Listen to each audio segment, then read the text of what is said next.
Good old Skullgirls second encore.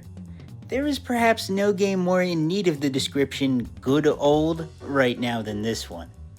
Old because of how ludicrously long the game's development cycle lasted, and good because, in spite of the never ending stream of controversies it endured throughout that history, the actual game itself remains an absolute blast with a thriving community even after all this time. So today, I wanted to do my part to pay tribute to this gorgeous hand-drawn fighter by ranking all of its flashy and over-the-top blockbuster attacks, starting with my least favorite and working my way up until I hit the best of the best. But before we can begin, let's set some ground rules. Firstly, what are we even counting as a blockbuster? Well, for the most part, everything counts so long as it has the film reel cut in and costs at least 1 bar of tension. There are also some special variations of blockbusters that I've included because I thought they were unique enough to warrant a placement, but I'm not going to be counting things like, let's say, the aerial version of Drill of My Dreams. I'm just going to lump that in when grading the grounded version. Now that that's settled, let's get into the criteria I'm judging the supers on. Above all else, spectacle is king. I'm primarily judging the blockbusters on how exciting and satisfying they are to watch, as well as how creative they are. Even if a super is lacking in all of these departments, it could still impress me if it has some unique properties that help it to stand out from the rest of the pack. One angle I will definitely not be considering when ranking these moves is their competitive viability. This list really isn't the place for that. I'm much more interested in how cool the Big Kaboom looks than how feasible it is to get that Big Kaboom to actually happen at top level play. One last disclaimer before we start, and is that this is all just my own opinion. A lot of the attacks in this game are very reference heavy, and obviously certain callbacks to other pieces of media are going to resonate more strongly with some people than others, although I did try my best to keep reference and character bias to a minimum. Feel free to let me know down below in the comments what your favorite and least favorite blockbusters are, and while you're down there, maybe consider dropping a like and subscribing if you enjoyed this project. It really goes a long way towards helping me out. But with all that out of the way, it's time to kick off the ranking. So let's make it flashy, guys, and action! Try again, kid! Skullgirls doesn't really have any truly awful super moves, so this time around we're opening on the C tier, which is where I've housed all the blockbusters that I believe fall just a bit short of the rest in one way or another. And with that in mind, after much deliberation, the super that I'm deeming the worst in the entire game is number 78, Blown Kiss, a level 1 blockbuster for Fukuwa. If it weren't for the cut-in and 1 bar of tension cost, you'd probably think this was just a stronger input for one of her special moves instead of a super. Again, it's not really terrible per se. A lot of supers in fighting games just use upgraded versions of special moves. And to its credit, there is a good amount of variety in how you can shoot this one in the air. However, none of those variants really do much to help Blown Kiss look or feel all that much cooler, and when the competition among the good-looking supers is so steep in Skullgirls, something this quick and visually uninteresting is bound to line the very bottom of the list. Number 77, Last Call, a level 1 blockbuster for Black Dahlia. Honestly, this one should be incredibly grateful it somehow dodged taking last, despite the fact that it's literally just Black Dahlia reloading her gun. That's all it is. Granted, you can manually select the exact kind of ammo for each slot, and you enter empowered state after the super ends, but at the end of the day, this is still just Black Dahlia restocking her gun and looking admittedly pretty cool while doing it. Number 76, Trico Bezor, a level 3 blockbuster for Philia. A very cool concept at play here as we get to see Samson at some of his most powerful, but the super ends so quickly that I'm left a bit unsatisfied. Not only does Samson's rage feel underutilized, but there's also so little emphasis on the ghoulish hairball projectile he spits out that this move often has me thinking about what could have been instead of what we actually got. You could argue that this move has to be extremely fast in order to keep the game flowing at a normal pace, but as we'll see later on in this list, I really don't have an issue with fast supers. It's just that in this instance, they gave a short super's functionality to an idea that I believe was begging for a significantly longer and stronger screen presence. Also, I always forget how to pronounce the name of this one to the point where I just end up calling it trigonometry.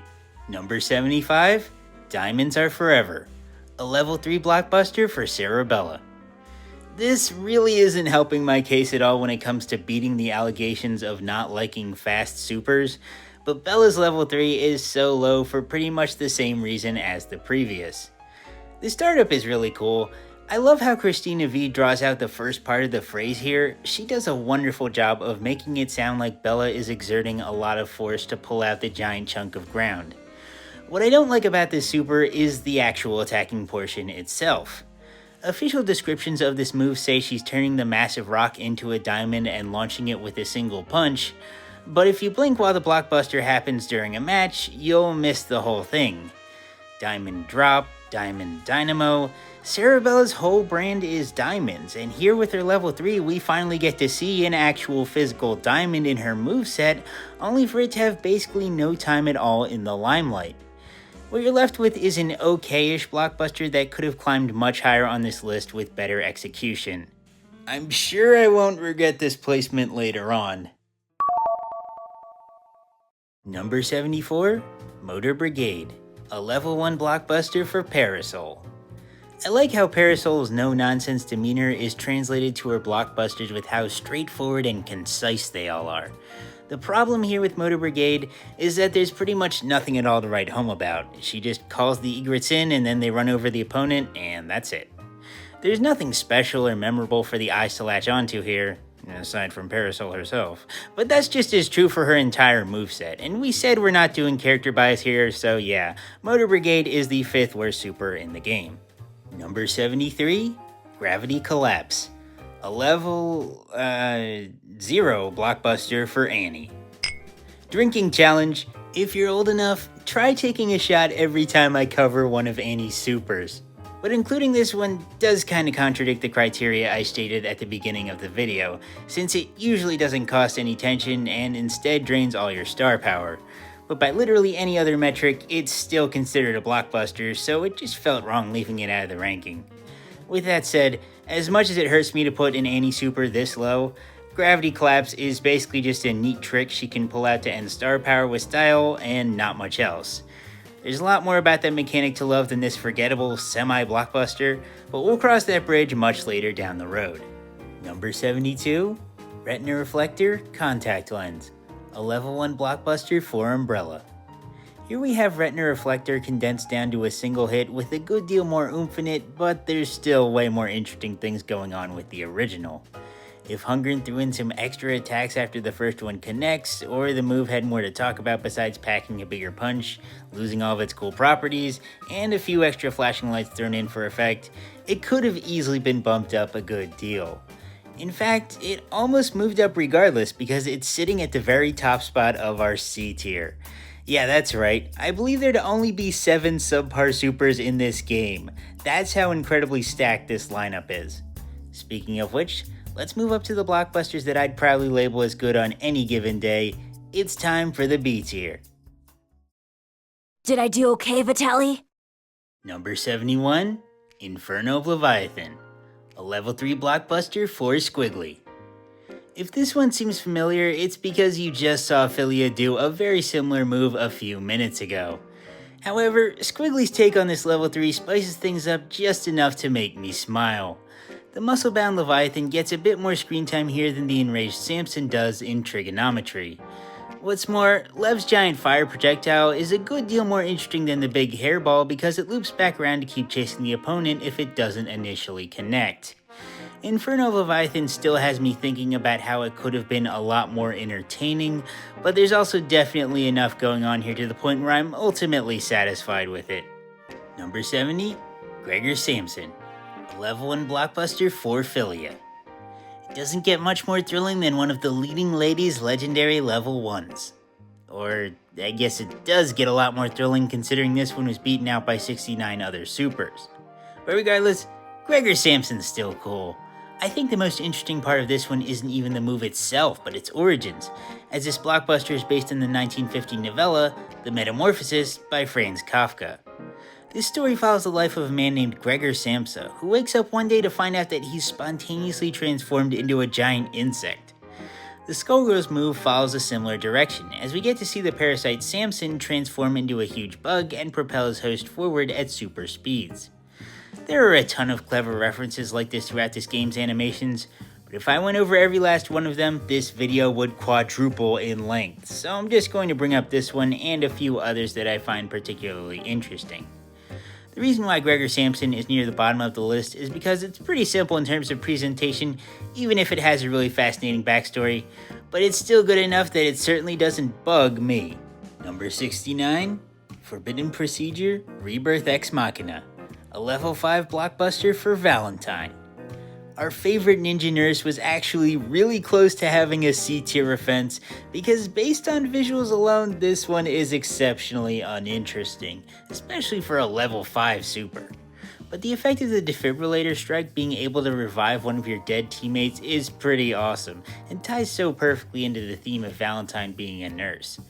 Now, you'd probably never actually see someone dump all 5 bars of their meter into this in a competitive game played at a top level these days, but it's still so much fun to have this as an option in your arsenal, to the point where, yeah, I've gotta say this is a good blockbuster. Number 68, Lonesome Lenny, a level 1 blockbuster for Peacock. Lenny the giant cartoon bomb is such a simple but charming character that there was just no way I could bring myself to put him down in C tier. But with that said, there's not much else going on with his move. You set him down and then he blows up after a while. I kind of wish his fuse got shorter as he gets closer to exploding, but it's not a huge deal, especially not after they changed the move so Lenny now blinks red right before detonating. It's cool how you can play tug of war with the bomb, and Peacock herself can actually be hurt by the blast as well, but the deck is stacked in her favor because A, her attacks push Lenny more than anyone else's, and B, she's a zoner character so she has more tools to push him by default. But yeah, this guy's not the craziest looking super in the game, but I still can't help but love this absolute chud. Number 67, Squiggly Battle Opera, a level 1 blockbuster for Squiggly. Short but sweet. Not only is it satisfying getting to hear Squiggly and Leviathan's tones blend together so beautifully, it's also neat how the note's location changes depending on the combination of buttons you press. The coolest part of this super is definitely the way the fireball pins to your screen, allowing for Squiggly to change the attack's positioning by simply moving around while it's active. This certainly isn't the most enthralling blockbuster to watch, but it's so unorthodox that I can't help but appreciate it. Number 66, Acquisitive Prescription, a level 2 blockbuster for Valentine. When I tell you that this super is carried by its startup animation, I really mean it. Valentine begins by countering an incoming attack with a combination of her ninja skills and extensive medical knowledge, creating a body double to take the hit before reappearing to write up a prescription that freezes the enemy dead in their tracks. This sequence is so fluid and visually appealing that I'd have to be diagnosed with stupidity to put this any lower. But due to Acquisitive Prescription's nature as a blockbuster that stops the enemy in their place and leaves the follow-up entirely to whatever the player decides to do next, its ending is quite a bit anticlimactic. It's still a fun one though. Number 65, Catastrophe Cannon Alpha, a level 1 blockbuster for Robo Fortune. Initiating ranking sequence. Sensors indicate destructive looking super move that is enjoyable to watch. Further analysis shows that higher level iterations of this move will greatly surpass it in terms of spectacle and place significantly higher on this list. Further elaboration unnecessary.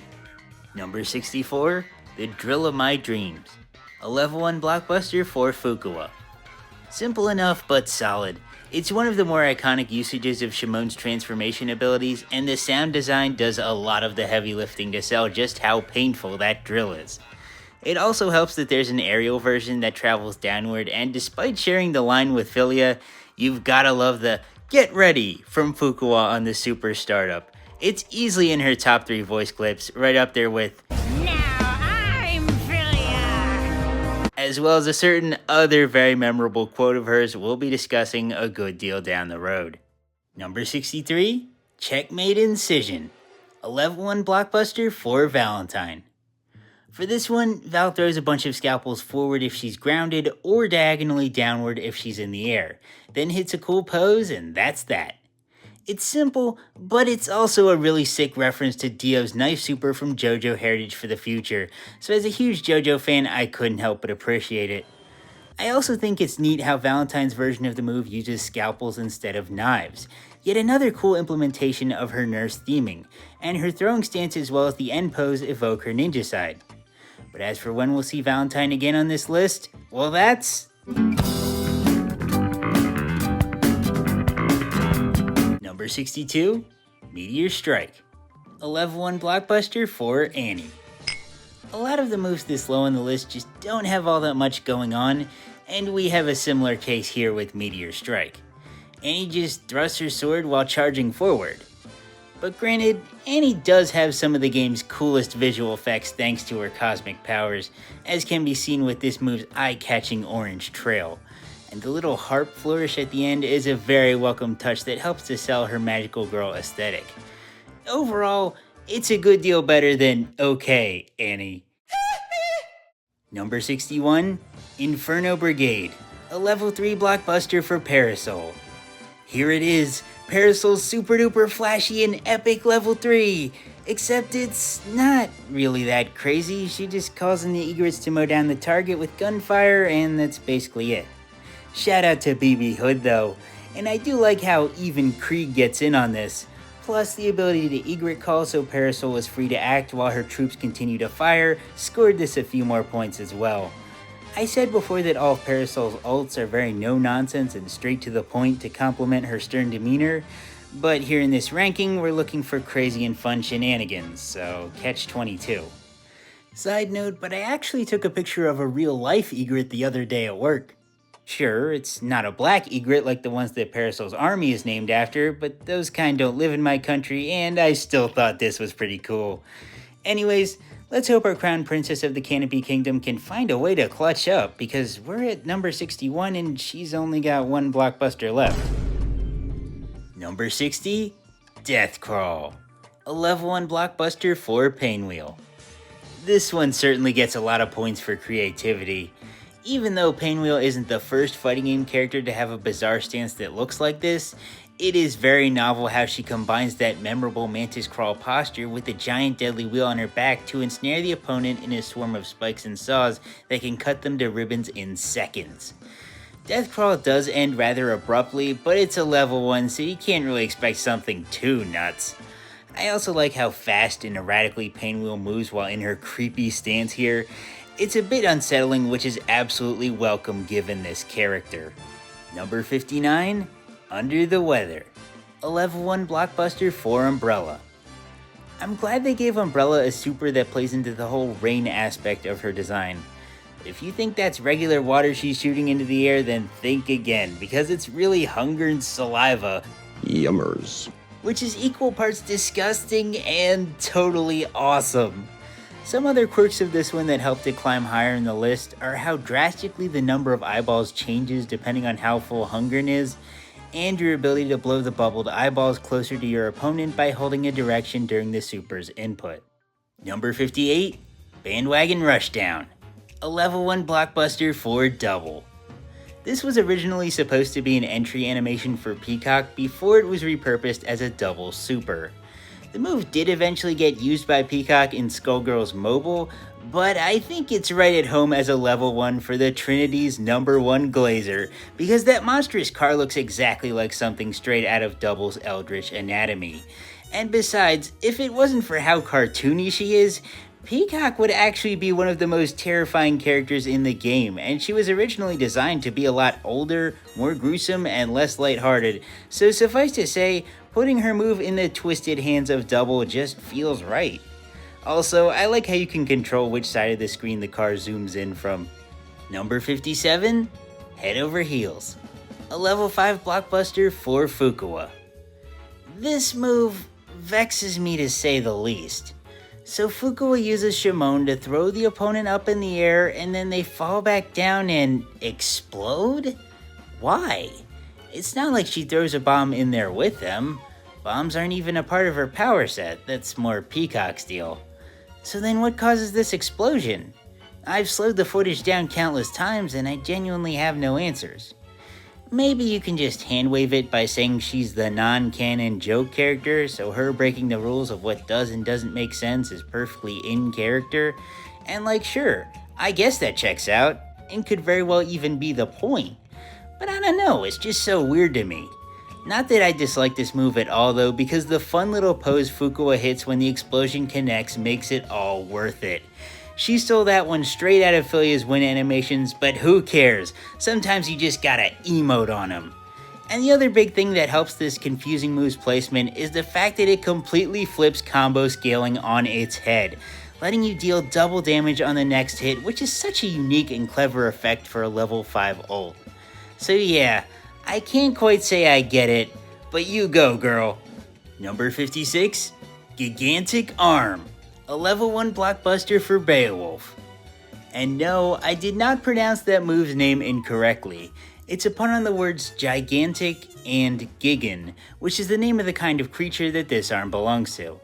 Anyways, Beowulf whips out his prized Grendel arm that he won in a totally legit fight and charges it straight into the center of the enemy. It's a bit simple by Beowulf standards, but this arm is absolutely crucial to his character arc, and I can't help but appreciate the fact that he can find a way to just pull it out of nowhere and use it as a part of his arsenal. Plus, Beowulf is very good at making everything he does a lot more hype with his constant shouting and exuberance. Number 55, Neckbit Breaker, a level 1 blockbuster for Eliza. Seeing this diva use her blood manipulation powers to grow wings and whisk the opponent away into the sky before slamming them back down is pretty terrifying, even if this one is a bit on the straightforward side. It's the little touches like the blood feathers raining down from the sky and the excellently timed pause off screen that help keep this one engaging. Plus, I love the venomous lines Eliza utters while in midair during this move, with my personal favorite being, You are broken! Because it hits especially hard when you consider the unbelievable lengths Eliza herself is willing to go to in order to ensure she stays young, healthy, and beautiful. Number 54, Retina Reflector, a level 1 blockbuster for Umbrella. It's not the prettiest of supers, but remember in the beginning how I said unique design properties can also help a move place higher on the list? Well, that's really the key to how Hungren's Eye Surprise climbed so high up the B tier. Not only does this move reflect any projectiles foolish enough to stand in your way, but you can also change the trajectory of the lens with a different combination of button presses. If that wasn't enough, you can even smack the shield to launch the eyeballs off of it and send them flying at your foe, who they'll then stick to before detonating after a short while. This move is a lot like a greedy kid's order at an ice cream parlor. It seems simple at first, but eventually there's so many things added onto it that by the end it's become quite a sight to behold. Number 53, Stage Hazard, a level 1 blockbuster for Black Dahlia. Similar to the last one in the sense that they're both not the most flashy supers in the world, but there's just so many cool little quirks to them that claiming they aren't entertaining simply because they don't immediately dazzle is kind of missing the forest for the trees. The barrel is such a well-designed and interactive part of Dahlia's kit. She can freely push it around and ignite it with some of her fiery attacks, plus the button combination you choose for the super input is once more relevant to how far the projectile flies.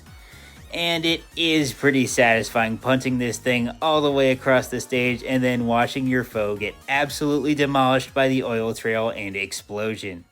Number 52, Sagan Beam, a level 1 blockbuster for Annie. I've said it before and I'll say it again.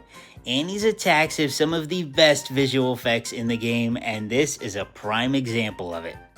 The little magical sparkles that emanate from the opponent are such a cute little touch. But I do have to say, I think it's really goofy how one of the lines Annie can scream when she pops this move is "Pale Blue Beam." Like, I get the reference. This is a nod to the famous pale blue dot photograph that shows a perspective of Earth from over 6 billion kilometers away, as well as its interpretation through a book of the same name written by astronomer Carl Sagan, who is also the namesake of Annie's parasite. I understand all that, and it's cool. But Annie, sweetheart, this pale blue beam of yours is in fact not pale blue, it's purple. As Annie herself is always saying, Who greenlit this? or maybe I should be asking who pale blue lit this. But no, this potential goof didn't actually have any sort of negative effect on this super's placement in the ranking, and it's not something I'm actually upset over at all. I just think it's really funny. Number 51, Diamond Dynamo, a level 1 blockbuster for Cerebella. The best part about this one is the contrast in attitudes between Cerebella and her living weapon vice versa, with the former calmly frolicking around while the latter goes absolutely ham flailing its enormous arms around to combo the enemy. Other than that, there's not a lot worth talking about for this super. It's pretty run-of-the-mill but also iconic, and that decisive final slam at the end certainly does it some favors. Hey, if you made it this far, I just wanted to quickly say thank you. Skullgirls is a game that means a lot to me, so I'm glad you've given me this chance to share my thoughts on the supers with you. I knew I had to make this project extra special, so I've got a surprise waiting around the highest spots of the list. But until then, I hope you enjoy the top 50. Number 50, Cat Scratch Fever with the Head Attached, a level 1 blockbuster for Ms. Fortune. For her first entry of the list, Nadia brings us her own fun spin on Wolverine's iconic Berserker Barrage X of Marvel vs. Capcom fame. For one of her lines during this super, Ms. Fortune even says her own punified version of this super's name, Furzerker Purage. As a fellow lover of horrendous puns, I can't help but smile. If you use this move with her head still on, she ends the combo of slashes with a satisfying headbutt, and you can even cancel this into her catch direct attack on some extra damage and transition to headless mode. I guess I technically should be counting this follow-up version as its own separate entry on this list, but A, it's not the most interesting or unique built-in follow-up, and B, this super already has 2 versions on the ranking as it is, and I didn't want to add too many redundant iterations of the same move. But don't let that distract you from the fact that I'm feline positive about this blockbuster. Number 49, Gravity Slingshot, a level 3 blockbuster for Annie. And our top spot of the B tier is going to this brutal spinning beam onslaught from Annie. You can really tell she puts her all into this swing from how she's posed in the startup animation. Anyone who gets caught in this sucker just gets absolutely torn to shreds, while Annie is free to move around and attack.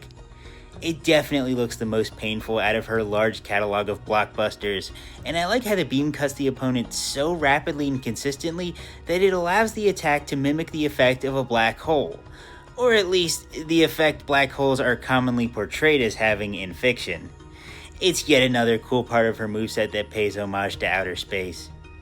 Which reminds me, it's high time we explored a new frontier on this tier list, so let's head to where I've housed all the blockbusters that I think have done enough to distinguish themselves as something quite a good deal above average. Get ready to enter a world of great supers in the A tier. You can't catch me. Number 48, Catalyte Lives, a level 2 blockbuster for Double. I suspect a fair amount of you might consider this a sneak. However, I'm convinced this one is absolutely worthy of the A tier. Ms. Fortune's undead powers are already pretty gruesome, but Double puts an even creepier spin on it, creating even more of Nadia's ravenous noggins and beckoning them to her to help jump the enemy. It's not the most visually appealing sight in the world, but that's kind of the point. And the whole ordeal being initiated by Double declaring that it's dinner time really drives home just how terrifying she can be, especially when she has the powers of the other Skullgirls fighters at her command. Number 47, Capri Sun, a level 3 blockbuster for Eliza. Her moveset is just chock full of fascinating Egyptian imagery, but this just might be Eliza's coolest act of bloodbending. She assumes the form of a humongous beetle and drives a giant sphere of energy into the opponent, slamming them up, around, and then back down for an explosive finisher. I think what really makes this one work so well is its pacing. The blockbuster gives you just enough time to feel the impact of every barrage from Eliza right before the next one begins. You can even see Sekhmet's hands hanging out as part of the beetle's limbs. There's just a ton of creativity as well as an intimate understanding of the character and her abilities on display here. Number 46, Argus Agony, a level 1 blockbuster for Peacock. Another absolute classic. Peacock's toolkit primarily focuses on her more cartoony abilities, but it's this super that really shows just how deadly her Argus system can be. Remember, the two holes where Peacock's eyes used to be aren't what she sees out of now, it's these babies. Ugh. The thing that really sets Argus Agony apart from other beam supers is that follow-up where the Argus system forms the feathers of a real-life Peacock behind Patricia and then pelts the enemy with a round of laser blast for a very smooth combo. They really didn't have to go this hard for a level 1, but I'm very grateful they did. Number 45, Hatred Install, a level 2 blockbuster for Painwheel. And now we arrive at our first install super of the list. If you're surprised this one climbed as high in the pecking order as it did, chalk it up to that exceptionally intense startup animation, as well as all the changes to Painwheel's toolkit that take place while the super is active. Her already savage combos become even more unsightly, especially with the alterations to her other blockbusters and Boer Reaper if they're performed while in this mode. As the name would lead you to believe, her Hatred Guard mechanic that allows her to redirect damage back to the opponent becomes even more of a threat during this install, and my favorite change of all has to be the gut-wrenching added animations to her grabs. I could go on, but I think her enemy got the point. Number 44, Feral Edge, a level 1 blockbuster for Ms. Fortune. Nadia ramps her coolness up to 10 with this absolutely sick mid-air sword combo that ends in a huge crouching slash. Now just about any old swordsman can hit a nice 3-piece string like this, but if you take a closer look and slow down the footage, you'll realize that's not just any sword Ms. Fortune's wielding, that's her tail. And what's more, she's loosening the fibers in her muscles to extend her arm out and widen the range of the final swing. So not only is this a delightful super to watch, but it also speaks to Nadia's high IQ when it comes to making use of her undead abilities. Number 43, Fenrir Drive, a level 1 blockbuster for Philia. It pains me to say it, but yes, even Philia's best super couldn't crack the top half of the list. That's a really rough break for the face of this game, but it honestly just goes to show you how steep the competition is, and don't let that diminish just how great of a blockbuster Fenrir Drive is, especially that first half where Samson launches the opponent skyward before that giant bite where he consumes them whole. The ending where they glide down until they hit the ground doesn't make for the most satisfying conclusion, but regardless, this is still without a doubt one of the most novel showings of Samson's power within Philia's arsenal. Number 42, Catastrophe Cannon Gamma, a level 3 blockbuster for Robo Fortune. I'm not doing the robot voice again. Robo Fortune has 5 supers, and this is only the second one? Yeah, we're retiring that bit.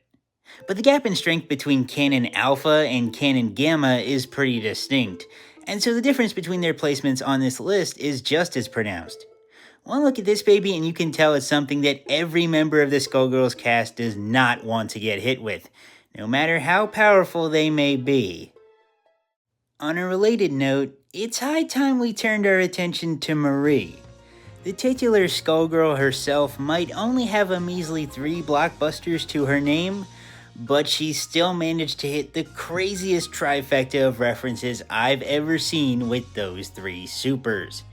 And she begins that hat trick with Patrick. Number 41, Carpal Pummel, a level 1 blockbuster for Marie. Fast and formidable. Big fan of how the abruptness of this one highlights how such a mighty strike from Marie is nearly effortless thanks to her Skullgirl power. I also really like the face on the skeletal hand, but of course the SpongeBob reference here is the highlight, as one of Marie's possible quotes when activating this move is, "Here comes the giant fish!" which pays homage to Patrick's iconic line from the episode Mermaid Man and Barnacle Boy 4, also known as the Wumbo Belt episode. Number 40, Cat Scratch Fever While Headless, a level 1 blockbuster for Ms. Fortune. It's the same Cat Scratch Fever you know and love, except now instead of a headbutt, it ends with Nadia turning her arm into a drill and thrusting it upwards to deal even more damage and pierce the heavens. The finisher absolutely elevates this super to new heights, although I will say, I don't really understand why the drill thing isn't something she can just also do with her head on. I get that from a gameplay standpoint it's to reward the player for properly managing the headless state. But what's the in-universe connection between her head being off and having access to the arm drill? Who really cares? It looks awesome. Number 39, Booer Overdrive, a level 3 blockbuster for Painwheel. Kicking off the top half of the list, we return to Carol, and this time around she demonstrates a spin dash of downright vicious proportions. Painwheel's ults are known for having that extra savage edge to them, so you better believe her level 3 takes that to the extreme by charging up her wheel and sending her hurtling at the enemy before slicing and dicing the foe upon contact. The cherry on top of this terrifying treat is the fact that the final hit of this combo empties 120% of Painwheel's accumulated Hatred Guard damage into the opponent. Philia truly is a better friend than I am, because if I found out that my BFF got turned into a creature capable of this, I am moving to the country as far away from them as geographically possible. Number 38, Crimson Scourge, a level 1 blockbuster for Eliza. Speaking of absolutely gruesome supers, Crimson Scourge is certainly in that same vein, except this one opts for just a single decisive blow. Sekhmet is known for being every bit as cruel and unforgiving as her host, and that disposition is brutally showcased here, as she latches onto the opponent and uses her claws to slash their neck wide open. The red screen really helps to give this blockbuster that extra cinematic edge, and the blood that gushes all across the floor does a lot to sell the lethality of the strike, in addition to being very useful for healing. Not to mention how taunting beforehand lets you see Eliza hit this special pose and then go straight into the super without needing to switch to Sekhmet beforehand. Just like Eliza herself, Crimson Scourge has quite a bit going on beneath the surface, and that's a big part of why I'm so fond of it. Number 37, Weight of Our Will, a level 3 blockbuster for Marie. Here we have the second installment of Marie's reference trifecta, and this time she shows us that her power level is over 9,000 with this homage to Dragon Ball Z's iconic Spirit Bomb. But instead of being powered by the key of all life around her, Marie draws her strength from the undead, as well as her own willpower fueled by a deep-seated hatred for the Medici. It's a bit of a more dark spin on a classic, almost like those "What if Goku was trapped and betrayed" videos. Plus, you can activate it in the air and it does more damage the higher up it hits the opponent. So all things considered, Goku would certainly be impressed with how strong this one is. Number 36, Feral Edge into Feline Allergies, a level 1 blockbuster for Ms. Fortune.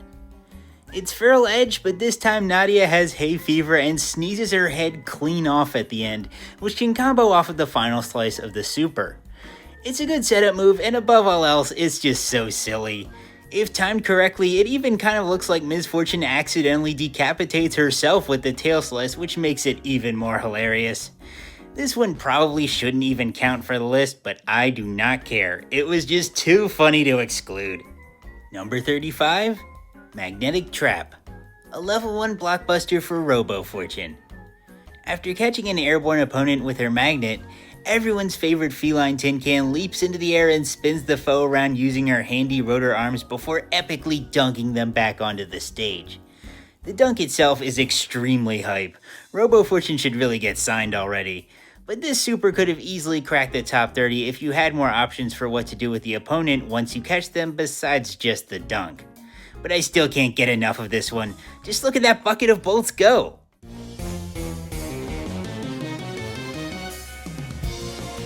Robot noises.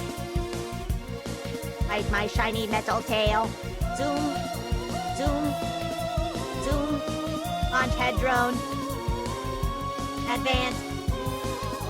Magnetic trap action. Number 34, Twice Shy, a level 3 blockbuster for Fukuwa.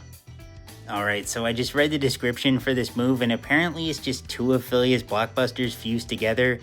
Come on, guys, I know she's the joke clone character, but you can't just duct tape two other supers together and expect it to be any good.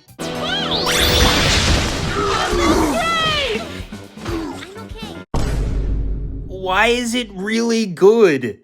Twice Shy has absolutely zero business going as hard as it does, but it makes sense when you think about it. Fenrir Drive is really solid, but its ending is underwhelming, while Trico Bizor feels like too big of an idea compressed into too short of a super.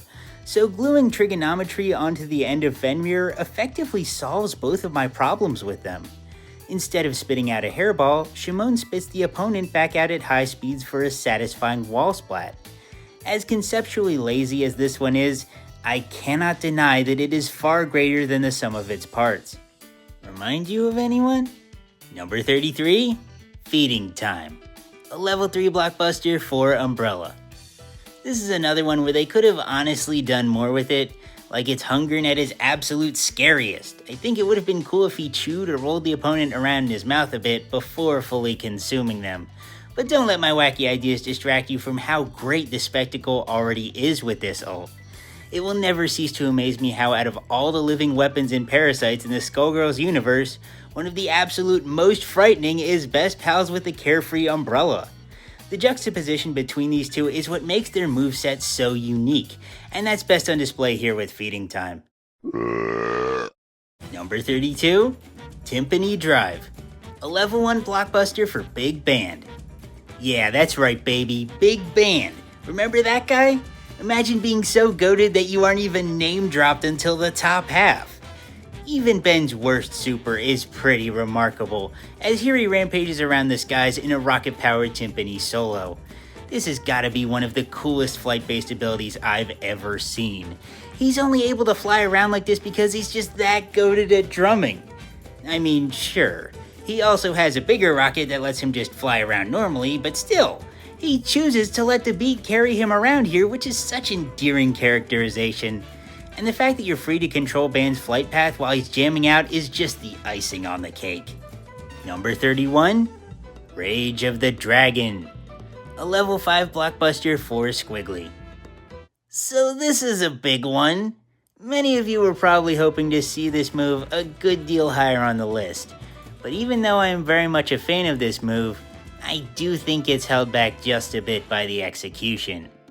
At its core, this move is a parody of Akuma's iconic Raging Demon, but instead of Akuma using the Satsui no Hado to turn the victim's sins against them and instantly kill them, Squiggly uses her parasite to grab the opponent before Leviathan roasts them with his flames. I really like the beginning and end of this move. The bookends serve as a great homage to the original super while being reworked to better fit Squiggly. My issues really start with the middle cutscene part of this blockbuster. Lev pokes his head in and says his admittedly really cool and well-delivered line, and then shoots fire where? Isn't what makes the Shun Goku Satsu so cool the fact that you get to watch the opponent get the snot kicked out of them even when everything else on the screen is obscured? But here the cutscene is so far zoomed in on Leviathan that you can't even see where his attack ends, and the big cool fire blast is reduced to a blazing stream with no clear endpoint or victim. Here we can feel the impact of the attack even though we can't see it. And here we can't feel the impact of the attack even though we can see it. Does that make sense? Granted, it does cut back to the fight immediately after this so we can see where the attack would have landed, but by then the fun is already over. Even if I lament how this one could have been improved with some more thought towards its orientation, it's still really great. And of course the fact that the kanji for salt appears if this blockbuster deals a killing blow is a much appreciated detail. But that long tangent is going to bring our A tier to a close, which means that it's time to shift gears once more as we enter the top 30. Any super from this point onwards is one I consider downright amazing, so prepare for a star-studded lineup as we delve into the S tier. To fight is futile. Eon has foretold our victory. Number 30, Best Friends Forever. A level 1 blockbuster for Fukuwa. This might seem like a really strange pick to kick off the S tier, and it honestly is. But this level 1 is pure heat and I will not hear otherwise. Our illustrious doppelganger starts by hitting that effortlessly iconic double pose next to her shadow clone, and then sending the clone out to stun the opponent before Fukuwa herself follows up with a devastating sliding kick. This is another one where the pause before the big hit is timed impeccably, which really makes that last kick all the more satisfying. And of course, this attack brings us her best voice clip and one of the best lines in the entire game. We're gonna get you. It's so memorable and beloved that Fukua's character select screen line was actually changed to be this. And in case you're wondering, it was originally, Here we come! all things considered, Fukua may be a joke character, but it's not even funny how good this super is. Number 29, Star Power. A level 3 blockbuster for Annie. They really gave Annie a magical girl transformation as an install. It's been so many years since she was added to the game and I still can't get over it. When she's in this mode, many of her attacks are powered up and she can cancel any attack once per install. Her range becomes a lot scarier thanks to the star projectiles she can now shoot out. In terms of visuals, the rainbow outline behind her serves as a very pretty indicator to show how much time is left for star power. As it becomes thinner and thinner, the less time remains. And don't forget about Gravity Collapse, Annie's weird semi-blockbuster, which is kinda awkward and not amazing on its own, but fits in very nicely as a part of the new tools provided by the install. Put it all together and yeah, this one leaves me starstruck. Number 28, Strike Up the Band. A level 3 blockbuster for Big Band. Fans of this character truly do have the easiest job in the world. Do I even have to explain why Ben spawning a bunch of trumpet podiums that all blast the opponent into the sky with mute projectiles is such a creative and cool concept for a super move? You've gotta wonder where the heck he keeps those podiums though. I know Band is a big guy, but there's no way he has room for even 3 of those under that coat, let alone all his other instruments and gizmos. Number 27, Girls Night. A level 3 blockbuster for Black Dahlia. With just a ring of her bell, Dahlia summons her 3 goons named Bonnie, Buttercup, and Killer to assist her in jumping the opponent. The thing that puts this move so much higher than the other minion summoning super is that here all 3 of the bunny girls have their own distinct look and weapon of choice, each with different movement, timing, and damage properties. Be sure to let me know down below in the comments which of the 3 is your favorite. Mine is Bonnie, but Chica and Foxy are pretty cool too. Number 26, Daisy Pusher. A level 1 blockbuster for Squiggly. This one's kind of similar to the Fukua level 5 in that it's completely nonsensical, but I think the joke lands a good deal better here. The anti-climax of Squiggly burying the opponent and then a flower popping up on their grave only for them to come crashing back down from the sky in a coffin is such a funny bit with excellent pacing. Another highlight is how both Squiggly and Leviathan get some pretty great lines in, with one of Squiggly's being, What goes down must fall up? like not even she really understands how this attack works. And then there's Leviathan with that menacing, Here lies you. This game really is just a big quote machine, and this super is an excellent demonstration of that. Number 25, Fifth of Dismember. A level 3 blockbuster for Ms. Fortune. Nadia, I'm watching your super, why you trying not to laugh, bruh? Ms. Fortune pushes her ability to reattach limbs to its limb it by launching her body parts outward to snag opponents before drawing them back in to sandwich them in the middle for a bloody surprise. For how conceptually wild of an attack this is, it doesn't waste your time, and that giant sinister face during the ending explosion is a grisly but also very satisfying way to cap the whole thing off. Number 24, Pillar of Creation. A level 2 blockbuster for Annie. Out of every super in the game, this one just might be the most impressive from a purely artistic standpoint. The way the mushroom cloud of purple cosmic energy erupts from the ground as the giant hand of orange light reaches up to crush both it and the foe in one swift motion is simply mesmerizing. It's the kind of brilliant display you can watch a million times and it still never fails to leave you spellbound. Unless, of course, you're already passed out from playing the Annie drinking game. Number 23, Systemic Circuit Breaker. A level 3 blockbuster for Robo Fortune. This is my favorite of the 3 install supers in Skullgirls. For Painwheels, she gets really angry, and for Annie's, she does a magical girl transformation. Okay, those are both cool, but do you want to know how Robo Fortune goes about temporarily powering herself up? She kills herself. Just straight up. She reaches into her chest and yanks out her core before crushing it in one of the game's most metal startup animations in every sense of the word. After this, Robo Fortune starts glowing while she gets powered up in numerous ways, like an added air dash and stronger laser beams. I'm also a big fan of how you can choose to stay in the mode for longer by burning more head drones and losing some more health. Once the timer finally runs out, she blows up, dealing heavy damage to anyone caught in the blast before she's replaced by a new Robo Fortune who just carries on like the last one never even existed. It's kinda sad, but that's just another way this install oozes so much personality. I'm always glued to my screen whenever it's in play. Number 22, Supersonic Jazz, a level 1 blockbuster for Big Band. Something about the concept of Big Band just transforming into a giant rocket-powered French horn like he's the magic school bus or something is just so funny to me. It reminds me of those old DaBaby memes where he turns into a convertible. Let's go. You also get a really strong impression of just how huge Ben is during this move.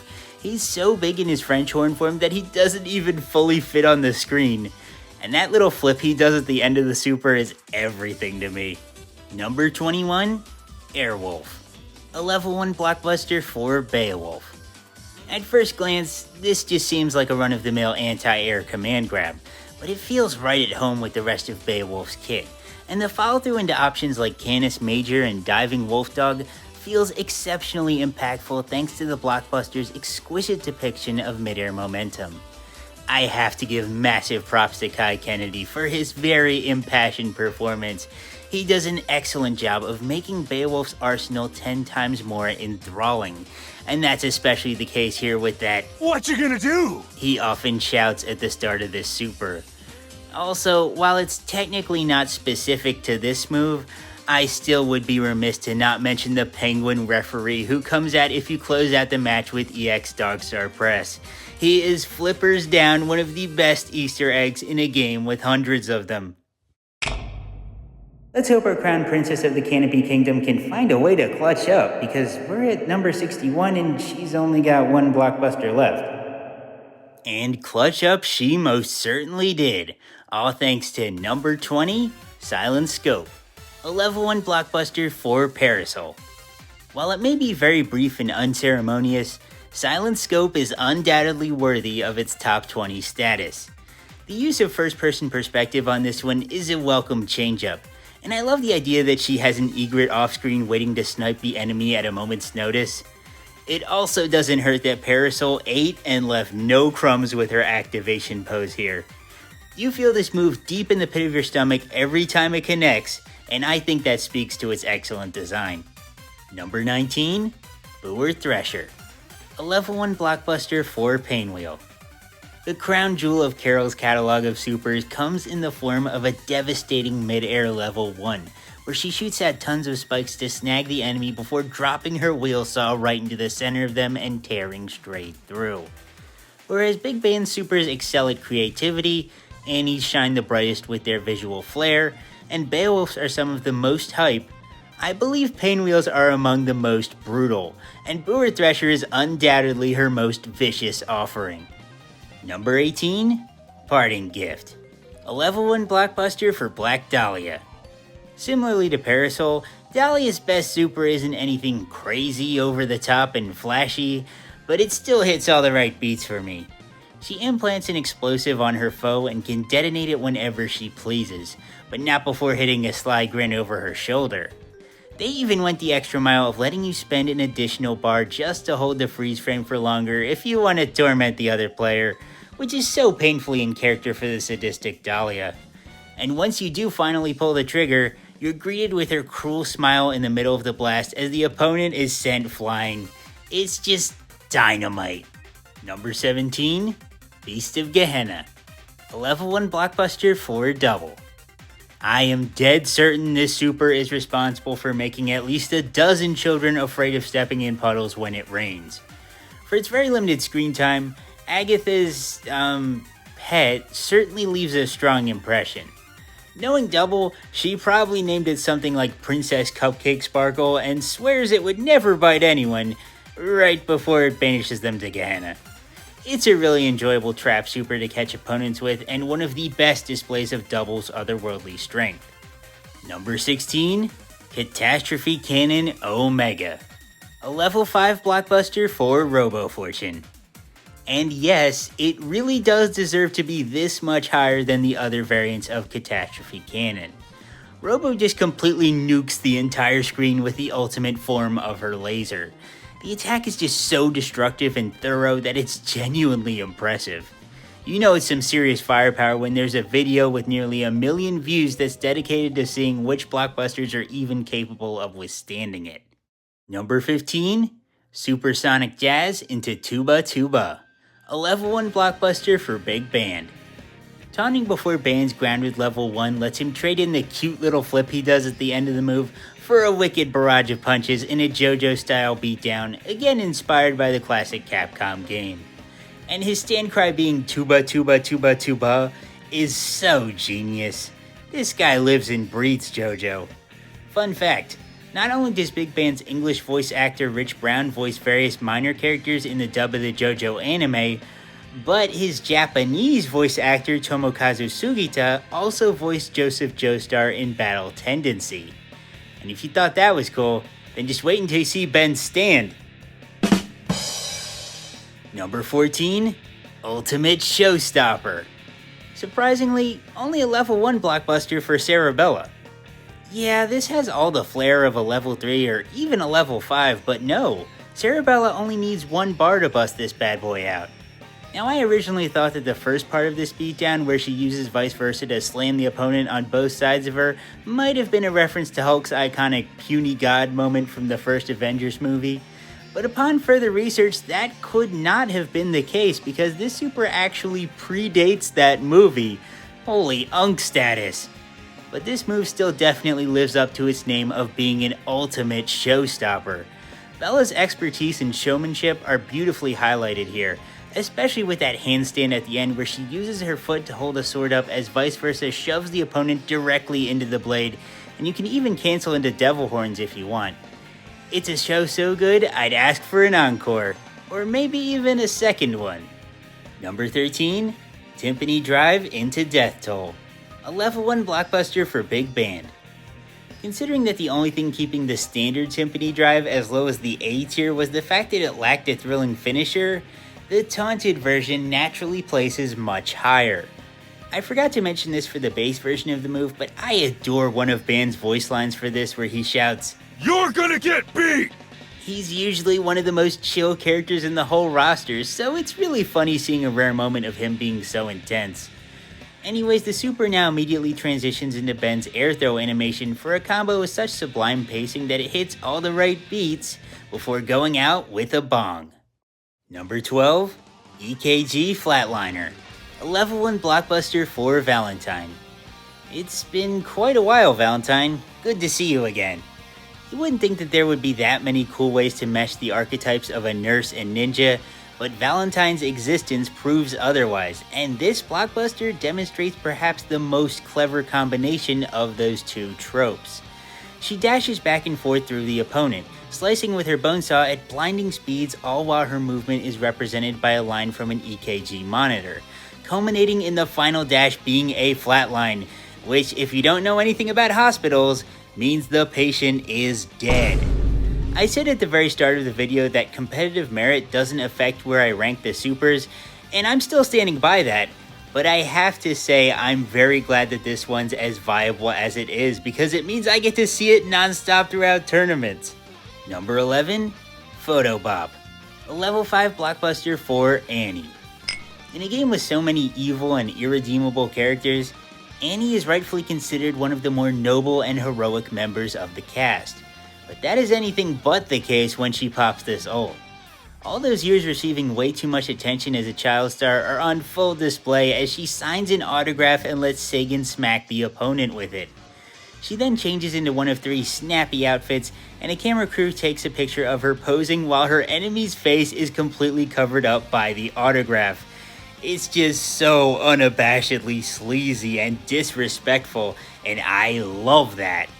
It feels wrong to bring up a negative this high on the list, but I do have to say, this blockbuster could have gotten even higher if Annie had a greater variety of costumes that could appear here than just the 3. Eliza's windscreen got 9, as well as an official contest for fans to submit their own ideas. Why couldn't they show that same kind of love to the Annie of the Stars? but limited wardrobe aside, this move is picture perfect. And with that, Annie is now out of supers, so congratulations! If you were playing the drinking game, then you officially survived it.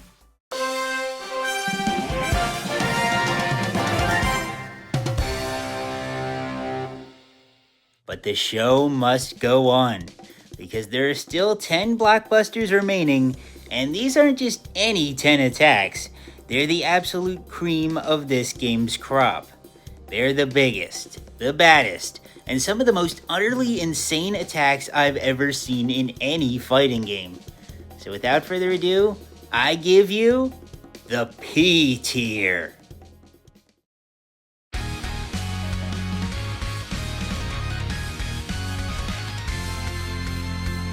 Beowulf is running wild! I'm the wildest there is, was, and ever will be.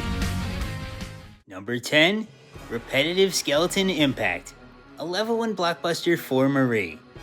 This has gotta be the most appropriate reference of the Marie trifecta, given how both her and Sans are two of the most iconic skeleton bosses with glowing blue features in indie history. Plus, I'm always down for a blockbuster with a bit of customization built into it, as you can choose which directions you want to push the opponent in, and you're free to spend additional bars to continue slamming them around. It's neat seeing the subtle variety in the ways the hand can attack. It can clutch the enemy for the upwards input, push them with an open palm if you hold sideways, or punch them for the downwards input.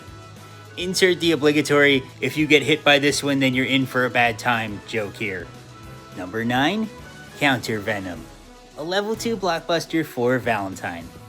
So do you remember that one Val super that was all the way near the bottom of B tier where she freezes the enemy in place with the RX symbol?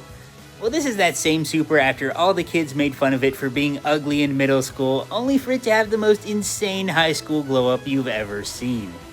It begins the exact same way, with Valentine using medical ninjutsu to let a dead body take the hit for her, but this time she warps back in, hits a top 5 pose in the game, and then sinks her charged syringe straight into her opposition for big damage and also whichever bonus effect was loaded beforehand. Peep Val's form when she thrusts the syringe. You can really see from the way her back leg is in a straight line that she put a ton of power into this motion. This diabolical counter is what every kid was afraid of right before getting a routine shot in kindergarten. Number 8.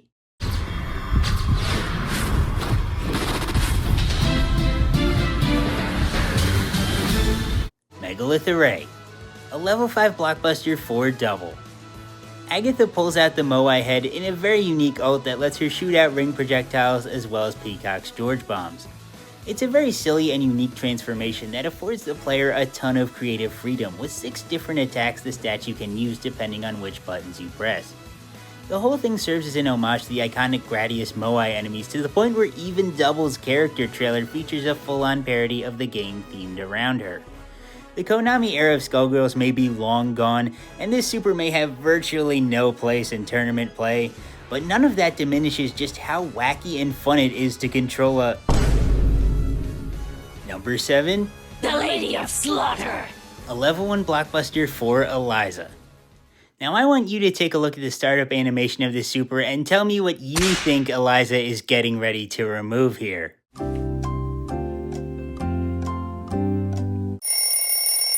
That's right, she's about to pull her skin off. What? You were expecting something else? Get your head out of the gutter. But the rather scandalous activation pose is just one of many fantastic pieces that come together to form this Hall of Fame blockbuster. Forget Crimson Scourge, this is the super where Sekhmet really gets to shine. She opens with a rush of lightning-fast swipes from her blood Khopesh, before transitioning to a flurry of stabbing attacks. She then takes a page right out of Robo Fortune's book and decides it's time to play some basketball, dribbling her foe off the ground over and over again before finally launching them upwards to finish them off with a nasty hit from her cartouche alongside a red screen for added impact. She can even hit a Heisenberg reference too. say my name! It's a thing of beauty. While this may be just a high-speed combo of Sekhmet's normal attacks, it's paced so brilliantly and has such a strong ending that it never fails to inspire awe. Number 6, Wolfomania, a level 3 blockbuster for Beowulf. I've mentioned before how pretty much everything Beowulf says and does just oozes hype, but that's only scratching the surface of what makes this attack such an absolute blast. Because once Wolfomania runs wild, this wrestler can start chaining together his grab stance actions in virtually any order the player desires, which can make for some very flashy displays of pure WWE-inspired bliss. Whether it ends with the press slam, the Grendel Killa, or my personal favorite, Gitish Trepak, I always feel like I'm right there with the crowd cheering Beowulf on once this move comes out. Number 5, Nightmare Legion, a level 3 blockbuster for Double. As we kick off the top 5, Double finally shows us the very best blockbuster she has to offer. An absolutely bonkers barrage of blows starring a myriad of faces from across the Skullgirls universe. She starts out by ominously telling the foe to be praying as Tommy 10 Tons before completely violating the other player by turning into Philia, Parasol, Painwheel, Cerebella, Umbrella, Peacock, Ms. Fortune, Andy Anvil, Valentine, a Spring, Black Dahlia, Squiggly, and ending it off with a flying kick from Mrs. Victoria of Class Notes fame. A funny thing about this move is that it predates a good deal of the playable appearances of the characters featured in it, and not just the season pass ones like Umbrella and Dahlia, but even Squiggly. Some might say this attack drags on for too long, but I think that's kind of the idea. It just keeps getting more and more absurd the longer it stretches on. Like, come on, seriously, Double? A Spring? You laugh, you go to Gehenna. Nightmare Legion is so needlessly convoluted, and I love it for that. It allows for tons of fun references and lets characters who don't get a ton of time in the spotlight to finally shine. Number 4, Goodfellows, a level 3 blockbuster for Peacock. This super holds a special place in my heart because it was the very first one to really hook me into Skullgirls. Peacock interrupts her usual grab animation to call on Andy and Tommy to help her deliver an absolutely devious walloping onto the opposition. George gets some licks in while Peacock starts aura farming with a cigar, only to toss it behind her, igniting George for a big explosion as Patricia grins devilishly. This ult is bursting with all the old-timey charm that helps Peacock stand out from the rest of the roster, while also demonstrating her mischievous personality. Not to mention how incredibly disrespectful it is.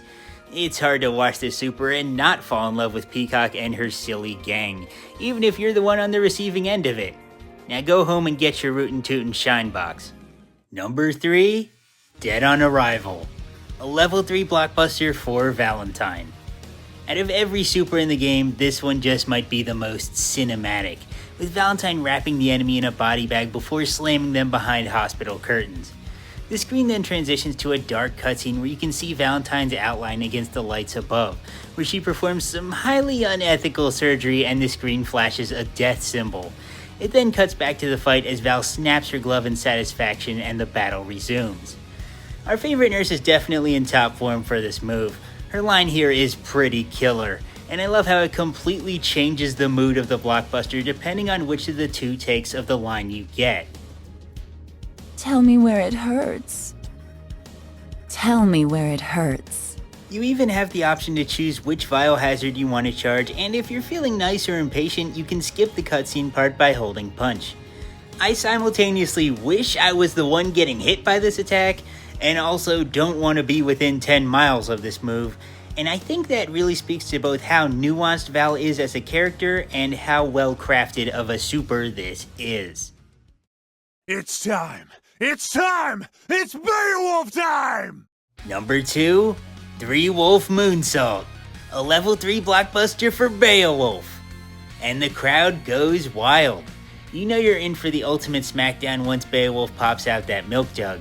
From there is 3 uppercuts into the sickest body slam you've ever seen, all while each blow constructs the likeness of the iconic 3 Wolf Moon t-shirt in the background. This is the pinnacle of Beowulf's hype, and an artistically brilliant display that exists at a perfect intersection between this game's love for over-the-top action and crazy callbacks. Everything I love about Skullgirls Supers is in full effect with 3 Wolf Moonsault, and that's in no small part thanks to the boundless energy that Kai Kennedy poured into this character.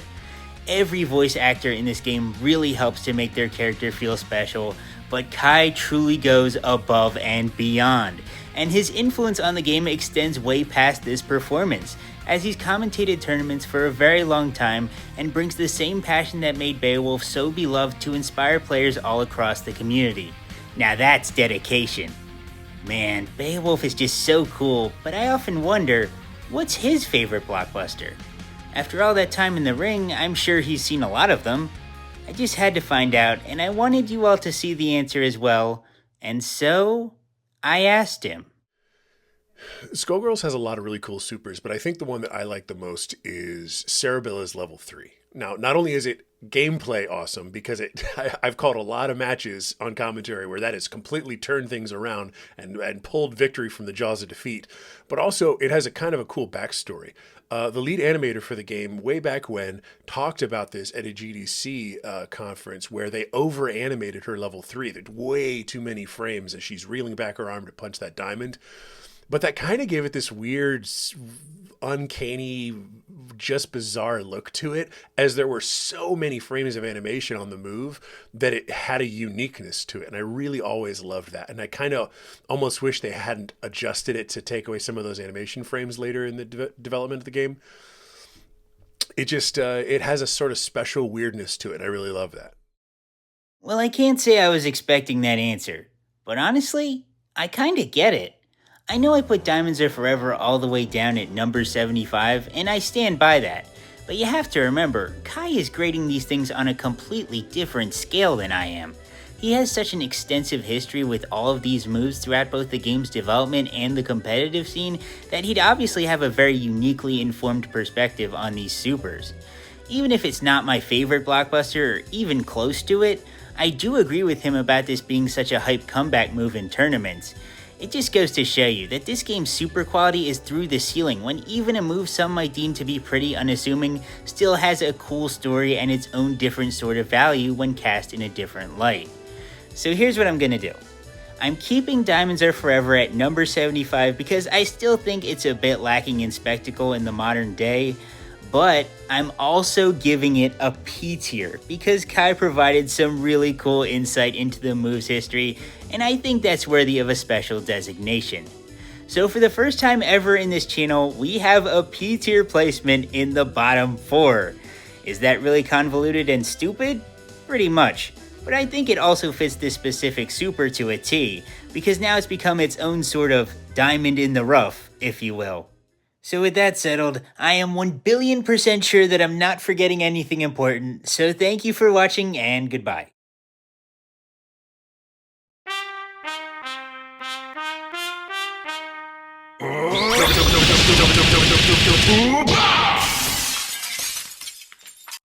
Number 1. Satchmo Solo into Satchmo Deathblow. A level 5 blockbuster for big band. What can I even say? This is just about one of the most awesome things I have ever seen.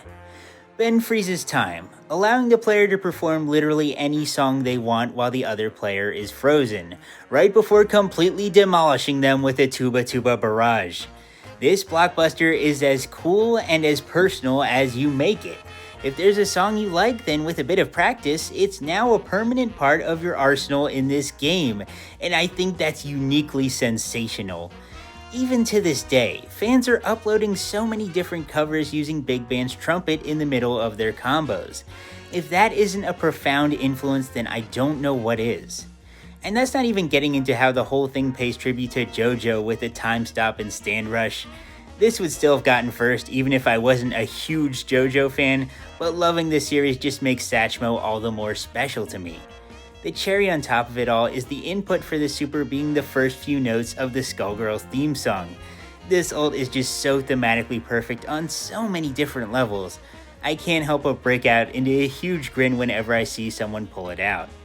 Let's give a big hand for Big Band, the owner of one of the coolest supers in fighting game history.